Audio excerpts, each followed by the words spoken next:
बाजार में, लेकिन टैरिफ इम्प्लीकेशंस को लेकर जो भी डेटा पॉइंट्स और डेवलपमेंट्स आ रहे हैं वो वहां के बाजार को, यूएस मार्केट्स को तो पसंद आ रहे हैं। फिलहाल एटलीस्ट कोई शॉकर्स नहीं है। भारतीय बाजार की तस्वीर, रोहित, आप कैसे देखते हैं? आपका stance outlook over the market?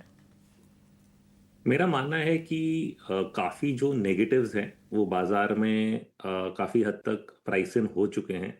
क्योंकि अगर आप देखें, there is a clear divergence Nifty और mid cap small cap segments में, जहाँ पे सबसे ज़्यादा करेक्शन हमने लार्ज कैप्स में देखा है। अब कुछ हद तक इसको हम लोग जस्टिफाई ऐसे कर सकते हैं कि जो अर्निंग्स हैं वो लार्ज कैप्स में ज़्यादा अच्छी रही हैं और ज़्यादा अच्छी नहीं रही हैं, सॉरी, और मिड और स्मॉल कैप्स में ज़्यादा अच्छी रही हैं। तो एक गैप है दोनों में, जो हमने पिछले क्वार्टर में भी देखा।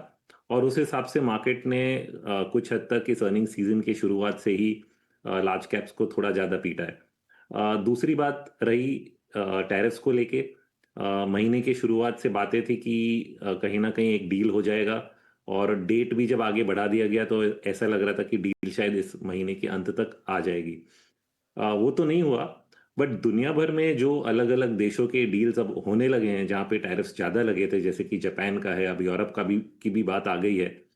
तो आई थिंक इंडिया में भी हम लोग अब एंटिसिपेट करने लग रहे हैं कि कहीं ना कहीं खबर जो है वो अच्छी होगी।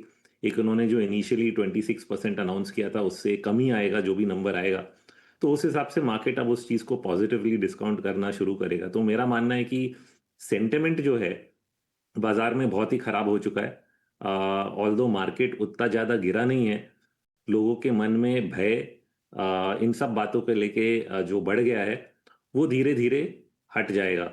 बाजार ने ये सिग्नल दिया है पिछले 3 दिनों में। अगर हम लोग देखें, एक higher high higher low pattern बना है निफ्टी में। टिपिकल इसको हम लोग डाउ थियरी ट्रेंड रिवर्सल मानते हैं। जब बाजार पिछले हाई के ऊपर क्लोज करता है, मतलब कल का जो नंबर था 25,000 212 के ऊपर उसने जो क्लोज दिया, उससे बाजार में काफ़ी पॉजिटिव एक सेटअप हो गया है। और यहाँ से लेके अब हम लोग एक एक करके जो ऊपर के लेवल्स हैं, मुझे लग रहा है निकालते जाएंगे। 25,320 एक लेवल है जिसको हम लोग देखेंगे, जो कि 20 डे एवरेज है, और उसके ऊपर एक बार क्लोज हो गया तो फिर जो जून जुलाई के हाईज थे उनके पार भी निकल जाने की उम्मीद बनेगी। तो मुझे लग रहा है कि शॉर्ट टर्म में जो यहाँ हमने बॉटम देखा है 3 दिन पहले, वो अब नहीं टूटेगा। यहाँ से धीरे धीरे बाजार जो है ऊपर की तरफ ही सुधरता जाएगा, और ग्लोबल मार्केट्स के साथ भी कहीं ना कहीं अलाइन होएगा।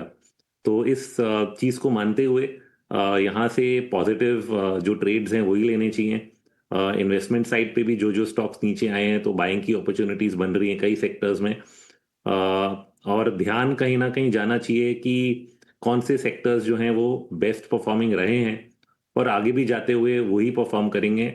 पिछले बुल मार्केट से भी, और 7 अप्रैल से आज तक जो बेस्ट परफॉर्मेंस हमने देखा है वही हम लोग आगे आगे जाते हुए देखेंगे। तो मेन जो आपने सवाल पूछा कि ग्लोबल मार्केट्स और टैरिफ्स और ये सब को लेके बाजार क्या करेगा, मुझे लग रहा है डिस्काउंट हो गया है और ट्रेंड जो है वापस ऊपर की तरफ धीरे धीरे निकलने लगा है।